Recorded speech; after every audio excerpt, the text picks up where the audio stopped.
Hello everybody, welcome back to the Tin Man's Corner channel. I'm your host Jeffrey Tin Man Taylor, and today I'm reacting to another Mr. Nightmare video for you guys. And this one's for Horrifying Treehouse horror stories. He uploaded this one 2 weeks ago, but I picked this one because I always imagine having a treehouse in the backyard of my house, but it never happened.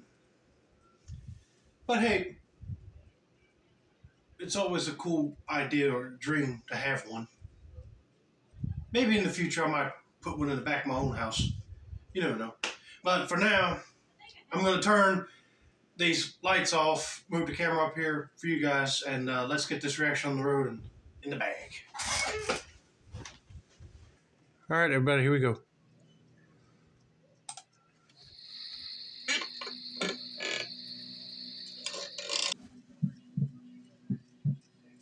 When I was a kid, around 9 or 10, my dad got a really high-paying job that forced us to move from middle-of-nowhere Pennsylvania to Brookmont, Maryland.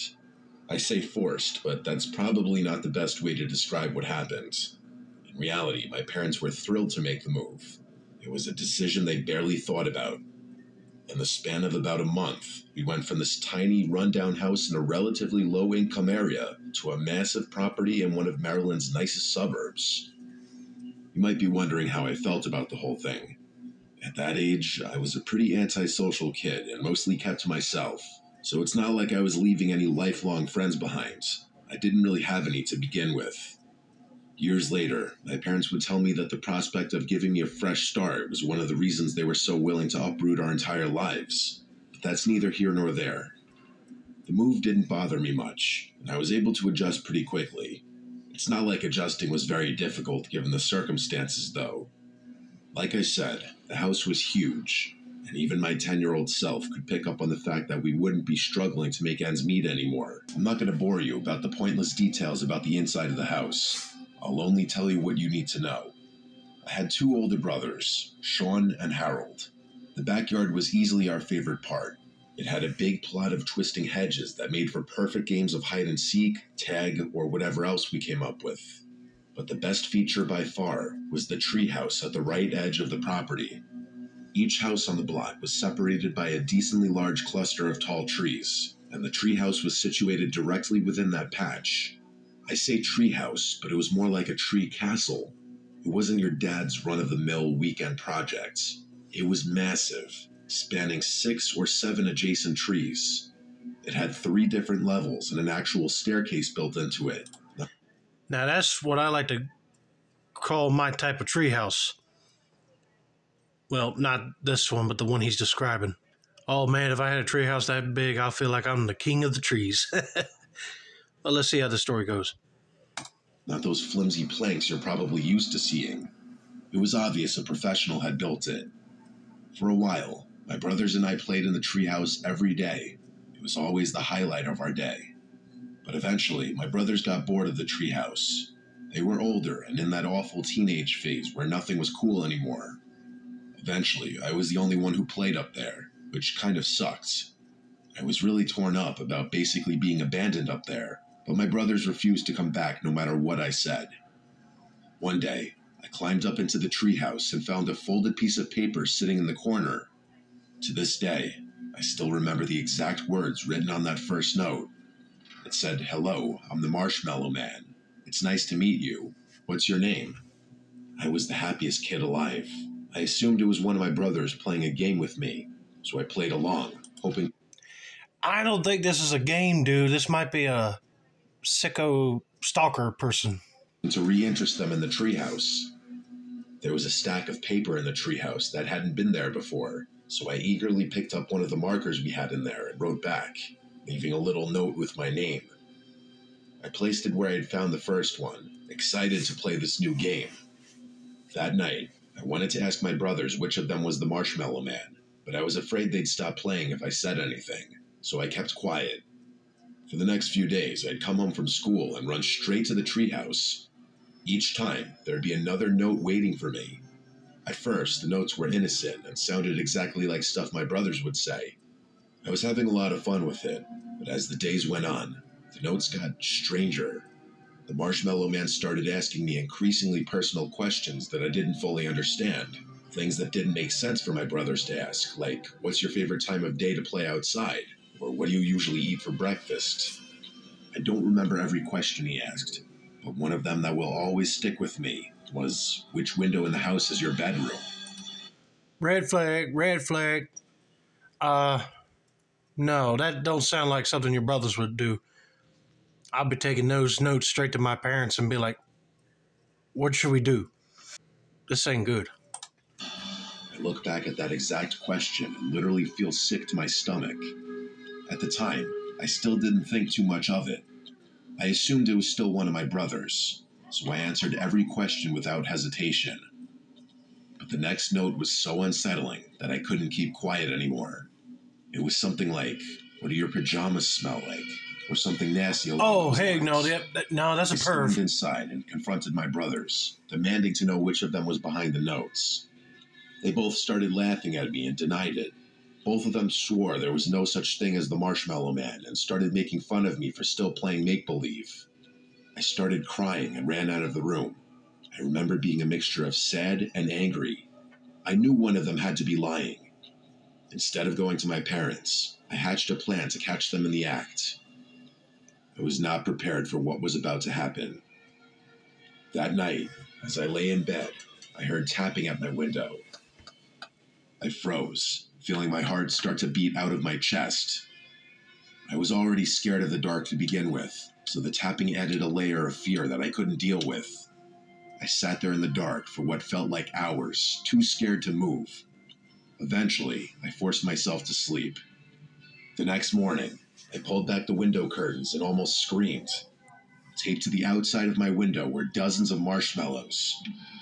It had to be my brothers. I was so angry. This wasn't funny anymore.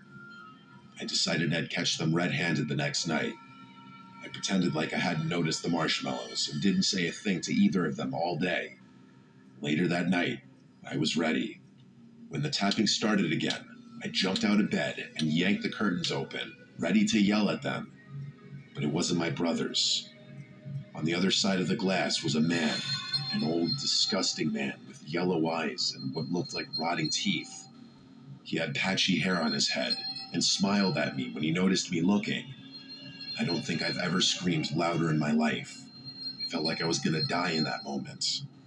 My parents came running, but by the time they got to my room, the man was gone. It was a huge thing. The police searched the property, combing through every inch of the yard and treehouse, but they didn't find anything. They even checked the surrounding area, but that man was never found. Some of our neighbors came outside to see what was going on and reacted in horror when my parents filled them in. I told the police and my parents everything I knew, but there wasn't much I could even say. They took the notes in as evidence, but I doubt they really did anything with them. That man never came back. My parents told me to never play in the treehouse again, but it's not like I wanted to after that incident anyway. I moved out of that house a while ago, but my parents still live there, and I always take an extra long look at the treehouse whenever I'm back. This remains one of the scariest things that has ever happened to me. Oh, man, I'm sorry that a creepy old man made you not want to go back in that treehouse no more, and I wouldn't blame you, since they didn't capture him. But, yeah, you should have known better not to even respond to them things and show them to your parents. But I'm glad he came out unscathed, let's put it that way, even though that mentally scarred him for life. But anyway, let's get to the second story.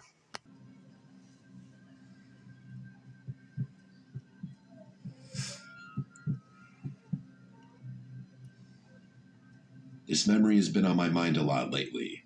My youngest son, Luke, just went off to college, and while I'm proud of him, the house feels quieter than it ever has before. Too quiet, if I'm being honest. It's funny, when the kids are young, you dream of peace and quiet, but when it finally comes, it's not as comforting as you thought it would be. I don't know why, but his going away unlocked a part of my brain that honestly forgot about what I'm about to tell you.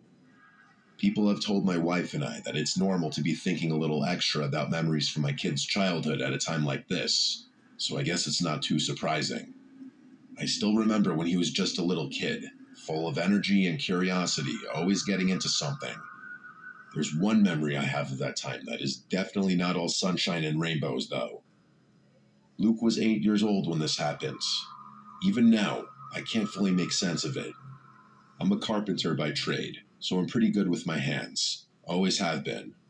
I will admit that I was much more lively back then, willing to undertake all sorts of makeshift projects and such. One of my favorite projects was the treehouse I built for Luke in the backyard, which is still standing to this day. Oh, that is awesome that you did that for your son. I know that must have been a challenge, but it was well worth it at the end. It wasn't just a simple platform nailed to a tree. I poured my heart into it. Walls, a roof, proper wooden steps leading up to the entrance. It was sturdy, too.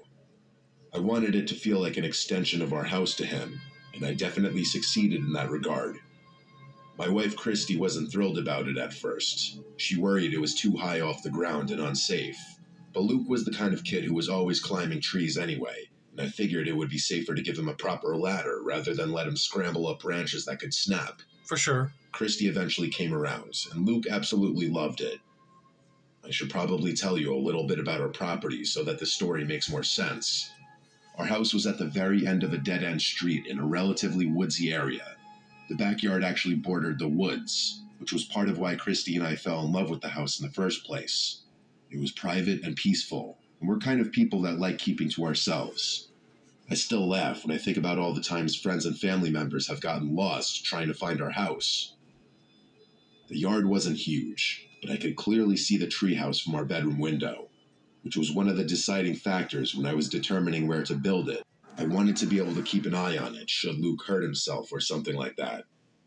I couldn't actually see inside of it because of the walls, but I had a perfect view of the steps leading up to it. From what I remember, everything was relatively normal for a pretty long time. Luke spent what I considered a normal amount of time playing in the treehouse. His older brother had kind of outgrown that phase, so Luke mostly played by himself in there. I can't remember exactly when, but at one point he started talking about an imaginary friend named Jake. We knew it was an imaginary friend because no one in the neighborhood had a child named Jake. It wasn't unusual for kids to have imaginary friends. But Luke was 8, not exactly the age where you'd still expect that sort of thing. Christy thought it was cute and innocent, but I was a little more skeptical. It seemed odd to me, since Luke hadn't been the type of kid to make imaginary friends. Regardless, I didn't think much of it because he was only 8 years old. It started to get a little more concerning when Christy and I realized that Luke was starting to spend more and more time up there. What struck me as strange was that he wasn't bringing toys up there. As far as I could tell, he only had his imagination to play with. It's not like he had a game console or anything to keep him entertained, and I had been very clear about not carrying anything up there alone, as it was dangerous and I didn't want him to fall. At one point, my curiosity got the better of me, and I decided to ask him about it. Luke acted extremely weird when I asked him about his friend, and said that Jake was shy and didn't like being talked about. When I asked him why he was spending so much time up there, he told me that Jake only liked to play in the treehouse, and that he didn't like coming inside. I honestly didn't know what to say. It seemed like a pretty bizarre condition. Weren't imaginary friends supposed to be available wherever and whenever you needed them? Exactly. I was thinking the same thing. Imaginary friends should follow you wherever you are at the time when you need them. So something's telling me that this ain't imaginary friend. This might be somebody else there that's not supposed to be there. I did some research later that day and found out that some kids only play with their imaginary friends in certain rooms of their house. So as weird as it was, I accepted it. Christy was pretty uneasy, though. She thought Luke was taking this imaginary friend thing too far, and I honestly agreed. We weren't helicopter parents, though. When it came to our kids, we let them spend their free time however they wanted to, as long as they were doing well in school and completing their chores. Most weekends, we'd let Luke play with the neighborhood kids until the sun went down. They'd ride bikes, play tag, and usual stuff. They were all good kids, and we trusted Luke to behave himself and stay out of trouble. He wasn't the type of kid to pick on other kids or get into fights, which was why I was especially concerned when Luke came home one Saturday with a black eye. I cleaned him up and asked him what happened. He looked down at the floor and didn't say anything, but I insisted that he tell me what happened, and I wouldn't be mad at him. What he said next made me shiver. He looked up at me and told me that he had gotten into a fight with Jake. I had to process whose kid Jake was before realizing that he was talking about his imaginary friend. I told him not to lie to me and that he wasn't being funny. Instead of fessing up, Luke just started crying and ran to his room. Christy was convinced he'd gotten into a fight with one of the neighborhood kids and didn't want to admit it. I agreed with that. She wanted me to take down the treehouse right then and there, but I couldn't bring myself to do it. That treehouse had taken weeks of hard work, and the thought of tearing it down didn't sit right with me. I told her that I'd talk with Luke and tell him that he was taking things way too far. Luke refused to come out of his room or talk to me for the rest of the day, so getting something out of him wasn't going to happen. The next day, I decided to investigate. When I climbed up into the treehouse, what I saw made my stomach churn. Scattered around were children's socks and sneakers, all dirty and tattered. I knew for a fact that none of them belonged to Luke. I also knew for a fact that they weren't my older son's either. We had donated all of his old shoes a long time ago. That's not all that was up there. There were also food wrappers, bags, utensils, even a couple of dirty plates. Weirdest of all, there were pencil drawings of wild animals on all the walls. There was a fox, a bear, some deer. I don't remember all of them, but I do remember that they were all animals. The one that stood out to me the most was what appeared to be a gigantic spider with a face that was just completely penciled over. It was just downright freaky. I immediately climbed down and asked Luke about the treehouse. He told me that Jake only liked to talk on a full stomach, so he had to bring him food and other snacks. He then told me that the shoes and socks were also Jake's, and that Jake was pretty forgetful in general. That was it. From that moment on, I forbade Luke from going into the treehouse. I knew he was still lying to me, and I wanted to punish him until he admitted to it. I was 100% sure that Luke had found those things around the neighborhood and was making up stories to cover it up. Christy was worried about Luke's mental health, and I was too. We thought about consulting a professional should things continue. But one evening, I saw something that changed everything. I was looking out the bedroom window, and I spotted movement near the treehouse. At first, I was livid that Luke was disobeying me, but then I realized what I was looking at. A sickly, frail-looking child was climbing down the treehouse steps. It wasn't Luke. He didn't look like any of the kids from the neighborhood either. His clothes were dirty, and he moved like he hadn't eaten in days. I ran outside, yelling for that kid to stop. As soon as I opened the back door, the boy darted into the woods. I chased after him, but he was freakishly fast. Within seconds, he disappeared into the trees. Christy called every parent in the neighborhood, but all their kids were accounted for. We called the police, who searched the woods thoroughly for over an hour, but found nothing. No missing children had been reported in the area either. The whole thing was beyond explanation.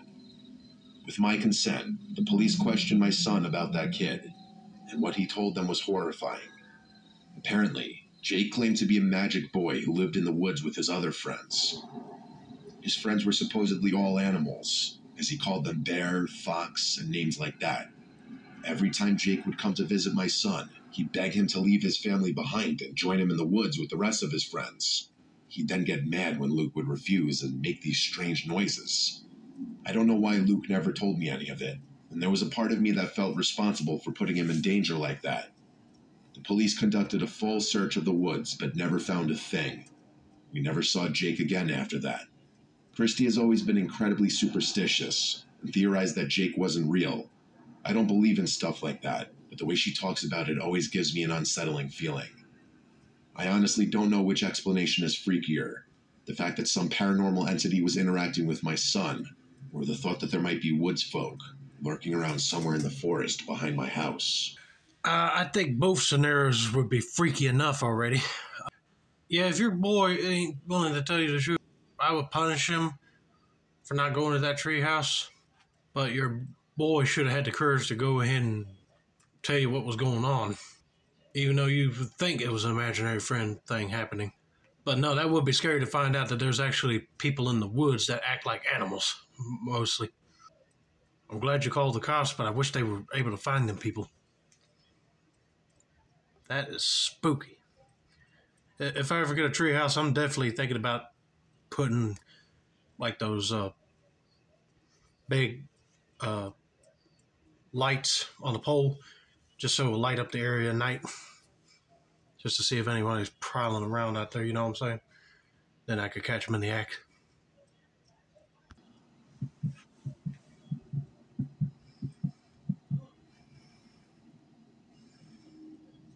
This happened a few weeks ago, so it's still fresh in my mind. I live in a quiet suburb in Delaware, but I'm a sophomore in college out in California. This happened during fall break in October, when I was back home for a few days. I come home every chance I can, which honestly always feels a little bittersweet. I love seeing my parents, but they're really traditional, which can be suffocating. One of the things that drives me crazy is how uptight they are about weed. Even though it's recently been legalized here, they'd lose their minds if they knew I smoked. They've never really gotten used to the idea that I'm an adult now. I can't really understand their position on the whole thing, but at the end of the day, they are my parents, and I would never disrespect them, especially while I'm under their roof. Whenever I'm home, I have to sneak around to avoid getting caught. I hate to admit it, but sneaking around my parents is a skill I've mastered over the years. I can't even count the number of times I've snuck out of the house late at night, let alone all the other mischievous shit I used to do. My dad has the nose of a bloodhound, so smoking inside isn't an option. Thankfully, my old treehouse is still standing in the front yard. My parents built it for me when I was a kid, and even though it's weathered and creaky in some spots, it's held up surprisingly well. It's high enough in the trees that it's basically hidden from view. Me personally, I would put the treehouse in the backyard. Now, I could see them putting the treehouse in the front yard because they probably had no trees in the backyard, but still, I would build one in the backyard because you never know if you want to like plan on cutting the trees down in the front anyway, or just, you know, if you're living in a neighborhood with like rules and ordinances or something, then they say, oh, you can't put that there. What, you know what I mean? Just, it would be a hassle. Let's just put it that way. Especially from the house. From up there, I can see everything. The yard, the street, some windows of the house, but no one can see me unless they know exactly where to look. When I was younger, that treehouse was the place I went when I needed to escape, which, if you knew what I was like as a child, was relatively often. It's honestly kind of hard to talk about with all the old memories flooding back, but I'll get to the point. On the Saturday before I was supposed to fly back to school, my parents were out at some banquet or something that was going to run late into the evening. I knew they wouldn't be home for hours, but I didn't know exactly when they'd be returning. I didn't want to risk getting caught in the backyard, so I climbed up into the treehouse with my stash just to be safe. It was chilly out, and I could see my own breath in the air. I have this theory that cold weather induces more nostalgia, but that might just be me. It was quiet and peaceful up there, and it was nice being the only one around. I've always liked being up high too, so that definitely added to the experience. I watched the sunset as I thought about school, excited to go back. By the time I finished, it was mostly dark outside, meaning I had timed things just right. That's when I noticed it. As I was panning my eyes across the yard, a light turned on in the house. I froze, knowing I was the only one home. My heart started racing as I stared at the window, feeling that instinctual sense of fear that only arises from true danger. My field of vision began closing in around that single source of light, as if it were drawing me in. A few moments later, movement in the backyard snapped me out of my disassociative state. 3 hooded figures were circling the property, clearly trying to move quickly. My stomach dropped as I realized what was happening. I watched as the 3 figures moved to the front steps. That's when a 4th figure opened the door and let them in. My chest tightened as it hit me. My house was being robbed. I didn't know what to do, but I couldn't look away. Part of me was still frozen, and another part of me was still trying to convince myself that what I was seeing was real. That's the best way I can explain what I was feeling in that moment. One of the figures stayed outside, pacing the yard. I think some subconscious part of me clicked, because I looked down and my phone was in my hand, open to the keypad on my phone app. Without thinking, I dialed 911 and whispered into the phone, trying to stay as quiet as possible. I told the operator what was happening and hung up. But as I was putting my phone away, the light from the screen must have caught the guy's eye, because he whipped his head to look up into the trees. I ducked, but I was worried he had seen me. Not 3 seconds later, I got my answer. I heard a voice yell out, "Hey," clearly directed at me. I peeked around one of the wooden floor pieces and saw a dark figure walking towards the base of the tree. He knew where I was. I was sure of it. He got to the base of the tree and started climbing the wooden planks that led up to the treehouse.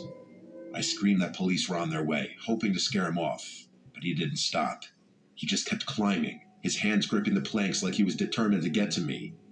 Without thinking, I grabbed my bong, the only thing within reach, and threw it as hard as I could. It hit him in the head and shattered into a million pieces. He let out a loud curse before falling to the ground. He wasn't very high up, but it was enough to make him reconsider. Instead of climbing back up again, he ran back towards the house and shouted at the other guys who were still inside. The next thing I saw was all 4 of them running to my backyard, where they presumably entered and exited from. My heart was still beating like crazy. Not even 3 minutes later, the police arrived. I was shaking so badly as I climbed down from the treehouse that I thought I was going to fall. I tried to tell them what had happened, but my words were a mess. I told them that I hadn't seen a getaway car and that I didn't get a good look at any of their faces. My parents pulled in not long after that. They were really sympathetic about the whole thing, which I was grateful for. The police told us that the robbers must have known my parents would be out that night.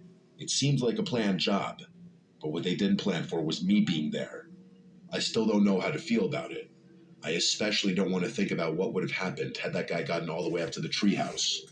I'm back at school now, but if I'm being honest, I haven't had a good night's sleep since this incident. I'm terrified those people might come back, and even more terrified that my parents are there all alone. I'm worried sick about their safety, and I just hope that's the last we ever hear of them.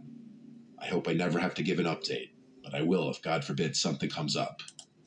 Oh, yeah, that would be scary if you're in a treehouse smoking a bong and get high, to help relieve your stress. And all of a sudden, 4 guys show up to rob the house. But I'm glad you were able to call 911, but you could have done it more, discreet with the light not showing up near the window for that guy to see it. I know you're probably still high or whatever, getting over jitters, so you wouldn't think clearly to do that, but glad you did the right thing and taking that bong as a weapon and whacking that guy over the head. That taught him to not mess with you. But, man, I hated that I get captured. It always pays to be alert when a potential crime might happen. All right, let's get to the final story.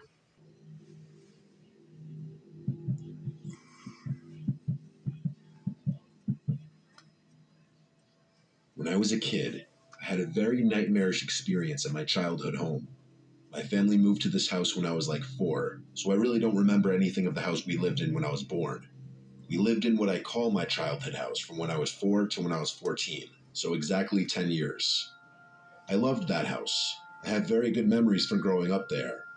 We moved out of state when I was just beginning high school, which was a nightmare in of itself, but that's nothing to do with this story. In the backyard of my childhood home was a treehouse. It was built by the previous owner for his kids. Believe it or not, when my parents viewed the house, a major selling point was the kid-friendly nature of the house and the backyard for my older brother and I. My brother Kyle is 2 years older than me, so he was 6 when they bought the house. And my brother and I apparently were very excited over the treehouse aspect in the backyard, according to my parents. My brother and I would play in the treehouse with friends we'd made over the years. But as the years passed, I would stop playing in the treehouse like that at a certain age. By the age of 12, I was obviously not playing in the treehouse anymore, but I was admittedly a troublemaker around this age, and I would often get in trouble with my parents. I'd get grounded often, and in general, I'd just throw a lot of temper tantrums, and there would be a lot of yelling in the house. One weekend, my dad grounded me for a repeat complaint from my guidance counselor about my behavior and grades in school, and like an angsty, annoying preteen, I thought I hated my parents at that moment. That night, I refused to sleep in the house. I took a couple blankets and pillows and went outside to the treehouse to sleep up there. It wasn't the first time I'd done this, and my parents would know about it when I'd do it. They didn't care. It was my little way of rebelling. Little did my dad know that I had my Nintendo DS with me, even though I wasn't allowed to play video games or watch TV. I played Animal Crossing for literally hours before getting tired and eventually going to sleep. but I think I was only asleep for a few moments. I don't think I even entered REM sleep yet when I woke up to a voice from outside calling my name. Tommy. Tommy. I was still confused as I was waking back up. Me personally, I wouldn't mind sleeping in a treehouse if it was like furnished, like you see on that show, Treehouse Masters. And also hearing your voice being called while you're sleeping out there and it's not one of your folks is a little bit creepy by itself already. So whatever you do, I wouldn't reply back. I'll just act like I'm asleep. But, you know, awake just to see what that person would do. It could have been my dad's voice. Tommy, are you up there? The voice said. All I remember is it being a deep, grown man's voice. I didn't reply. My heart started to race for some reason. I heard the steps of the ladder squeaking as someone was coming up. And then, in the near pitch-black darkness, I saw someone poke their head through the opening in the floor. I couldn't see their face. I just saw the shadow of the outline of their head. He said, there you are. I replied, Dad? But this was where he stopped responding entirely. For about 20 seconds, I stared at this head that I presume was staring back at me. I was waiting for my eyes to readjust to the darkness, but something told me that that wasn't my dad. I stood up and went to the window of the treehouse and started screaming Dad as loud as I could. I saw the light in my parents' room turn on, and I also heard footsteps hurrying down the ladder to the treehouse. Moments later, my parents burst outside through the back door, and my dad swore to me that he wasn't out there playing a prank on me. My parents believed me. It wasn't like some stupid horror movie where the parents don't believe a word the kid says. My uncle was still an active cop at the time, and so my dad called him for advice, and my uncle made a report on the incident the next day. Not much information I could give, besides I heard a deep man's voice and saw the outline of his head, and that he knew my name. Not much the police could work with. Obviously, I never spent a night in the treehouse again. My dad, for a while, thought it was one of the neighbors directly across from us, but he could never prove it. For years, whenever I'd see him outside and he'd say hi to me, I'd try to think back to the voice from that night, but I just couldn't remember it clearly enough to make a comparison. It still remains a very unsettling mystery in the back of my mind. Oh, yeah, I'll be disturbed, too. I wouldn't go sleeping back in that thing anymore because I'll be afraid of him coming back. But that is strange.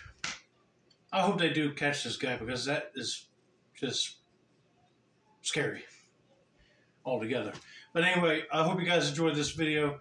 And let me know down in the comments if you or someone you know had or you grew up with a treehouse, in other words. Because it seems like they're cool structures to hang out in, you know what I'm saying? But anyway, that's going to be it for now. Don't forget to like, subscribe, turn on those post notifications for more Mr. Nightmare content like this. This has been another successful installment of the Tin Man's Corner channel. I'm your host, Jeffrey Tin Man Taylor. I say that's a wrap, and have a nice day, buddy.